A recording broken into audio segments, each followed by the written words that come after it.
Una vida con propósito. Capítulo 18. Viviendo la vida juntos. Ustedes fueron llamados a formar un solo cuerpo, el cuerpo de Cristo. Colosenses 3:15. Cuán bueno y cuán agradable es que los hermanos convivan en armonía. Salmo 133:1. El significado de la vida es compartir. La intención de Dios es que experimentemos la vida juntos.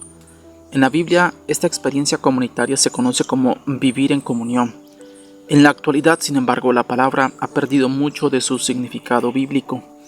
Tener comunión se usa para referirse a la conversación espontánea, la socialización, las comidas y la diversión. La pregunta ¿dónde tienes comunión? Significa ¿a qué iglesia asistes? Afirmar quédate después del servicio para un momento de comunión quiere decir tendremos un refrigerio. La verdadera comunión es mucho más que asistir a los servicios dominicales, es experimentar la vida juntos. Consiste en amar desinteresadamente, compartir con corazón sincero, servir en la práctica, hacer sacrificios, consolar y solidarizarse con los que sufren y todos los demás mandamientos que el Nuevo Testamento nos manda hacer unos a otros. Con todo aquello relacionado en la comunión, el tamaño importa, cuanto más pequeño mejor. Con una multitud se puede adorar, pero no se puede tener comunión. Cuando los grupos son superiores a 10 personas, algunas dejarán de participar, por lo general las más calladas, y otras ejercerán dominio. Jesús ministró en el contexto de pequeños grupos de discípulos. Pudo haber elegido a más, pero sabía que 12 es prácticamente el tamaño máximo posible para permitir la participación de todos. El cuerpo de Cristo como el tuyo es en realidad una colección de varias células pequeñas. La vida del cuerpo de Cristo como el tuyo está en las células. Debido a esto, todos los cristianos necesitan estar comprometidos con un pequeño grupo dentro de cada iglesia, ya sea uno de reflexión en los hogares, una clase de escuela dominical o un grupo de estudio bíblico.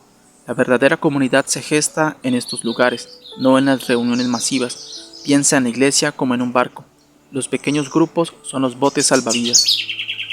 Dios ha hecho una promesa increíble con respecto a los pequeños grupos de creyentes, porque donde 2 o 3 se reúnen en mi nombre, allí estoy yo en medio de ellos. Por desgracia, pertenecer a un grupo pequeño tampoco es ninguna garantía de que se experimentará una verdadera comunión. Muchas clases de escuela dominical y grupos pequeños son superficiales, no tienen idea de lo que es experimentar la comunión genuina. ¿Cuál es la diferencia entre la comunión verdadera y la falsa? En la comunión verdadera experimentamos autenticidad. La comunión auténtica no es superficial. Consiste en la expresión genuina, de corazón a corazón, desde lo más íntimo de nuestro ser. El verdadero compañerismo ocurre cuando la gente es honesta, con lo que es y con lo que sucede en su vida. Comparte sus penas, revela sus sentimientos, confiesa sus fracasos, manifiesta sus dudas, reconoce sus temores, admite sus debilidades, y pide la ayuda y oración a los demás. La autenticidad es exactamente lo contrario de lo que encuentras en algunas iglesias. En estas, en vez de una atmósfera de sinceridad y humildad, hay fingimiento, roles, politiquería, cordialidad superficial y conversación trivial. La gente se pone máscaras, está a la defensiva y se conduce como si su vida fuera un lecho de rosas. Estas actitudes matan la verdadera comunión. Podremos experimentar la verdadera comunión solo si somos transparentes en nuestra vida. La Biblia dice, si vivimos en la luz, así como Él está en la luz, tenemos comunión unos con otros. Si afirmamos que no tenemos pecado, nos engañamos a nosotros mismos y no tenemos la verdad. El mundo cree que la intimidad necesita oscuridad, pero Dios dice que esta ocurre en la luz. La oscuridad sirve para esconder nuestros dolores, culpas, temores, fracasos y fallas, pero al sacarlas a la luz, las ponemos a la vista y admitimos quiénes somos en realidad. Por supuesto, la autenticidad exige valor y humildad. Implica enfrentar nuestro temor a la exposición, al rechazo y a ser heridos nuevamente. ¿Por qué habríamos de correr ese riesgo? Porque es la única manera de crecer espiritualmente y conservar nuestra salud emocional. La Escritura indica que nuestra práctica debería ser confesarnos unos a otros nuestros pecados y orar unos por otros para poder vivir todos juntos y ser sanados. Solo podemos crecer si nos arriesgamos, y no hay riesgo mayor que ser sinceros con nosotros mismos y con otros. En la comunión verdadera experimentamos reciprocidad. La reciprocidad es el arte de dar y recibir. Depende de cada uno de nosotros. La Biblia dice que Dios diseñó nuestros cuerpos como un modelo para que pudiéramos entender nuestras vidas reunidas como iglesia, cada parte dependiente de todas las demás partes. La reciprocidad es el corazón de la comunión, la construcción de relaciones recíprocas, de compartir responsabilidades y de ayudarse unos a otros. Pablo dice que desea que nos ayudemos entre nosotros con la fe que compartimos. Tu fe me ayudará y mi fe te ayudará. Somos más sólidos en nuestra fe cuando caminamos junto a otros que nos animan. La Biblia nos ordena rendir cuentas unos a otros, animarnos, servirnos y honrarnos mutuamente. Más de 50 veces el Nuevo Testamento nos manda a hacer distintas tareas unos a otros y unos con otros. La palabra de Dios señala: esforcémonos por promover todo lo que conduzca a la paz y a la mutua edificación. No eres responsable de cada persona del cuerpo de Cristo, pero tienes una responsabilidad con ellos. Dios espera que hagas lo que esté a tu alcance para ayudarlos. En la comunión verdadera experimentamos compasión. La compasión no se limita a dar consejos o una ayuda rápida y cosmética. La compasión es comprender y compartir el dolor de los demás. La compasión dice: entiendo lo que te está pasando y lo que sientes no es raro ni es una locura. Hoy también se la conoce como empatía, pero la palabra bíblica es compasión. La Escritura afirma que como escogidos de Dios, santos y amados, debemos vivir con verdadera compasión, bondad, humildad, mansedumbre y paciencia. La compasión satisface dos necesidades humanas esenciales: ser entendidos y apreciados con nuestros sentimientos. Cada vez que entiendes y aprecias los sentimientos de alguien, estableces comunión.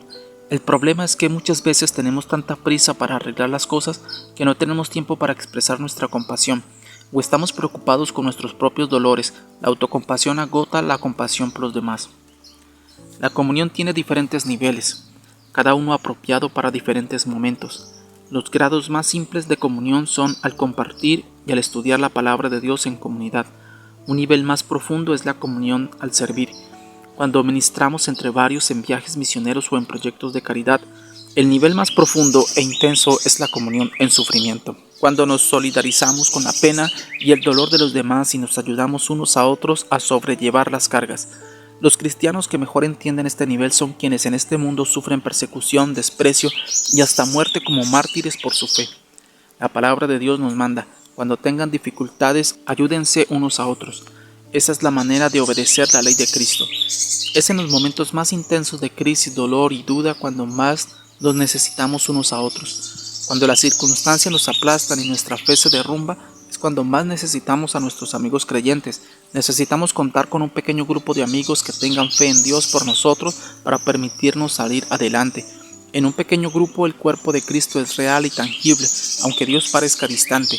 Durante su sufrimiento, Job necesitó con desesperación contar con ese grupo. Clamó: aunque uno se aparte del temor al Todopoderoso, el amigo no le niega su lealtad. En la comunión verdadera experimentamos misericordia. La comunión es un lugar de gracia, donde en vez de enfatizar los errores, estos se resuelven. La comunión se genera cuando la misericordia triunfa sobre la justicia. Todos necesitamos misericordia porque todos tropezamos y caemos, y necesitamos que alguien nos ayude a ponernos en pie y en camino. Necesitamos brindarnos misericordia unos a otros y estar dispuestos a recibirla. Dios declara que cuando alguien peca debemos perdonarlo y consolarlo para que no sea consumido por la excesiva tristeza. No es posible tener comunión sin perdón. Dios nos dice: no guarden rencor, porque la amargura y el resentimiento destruyen la comunión. Como somos pecadores e imperfectos, inevitablemente nos lastimamos, en ocasiones intencionalmente y otras veces sin mala intención, pero de una u otra manera requiere cantidades enormes de misericordia y gracia crear y sostener la comunión. La Escritura dice que tengan paciencia unos con otros y perdónense si alguno tiene una queja contra otro. Así como el Señor los perdonó, perdonen también ustedes.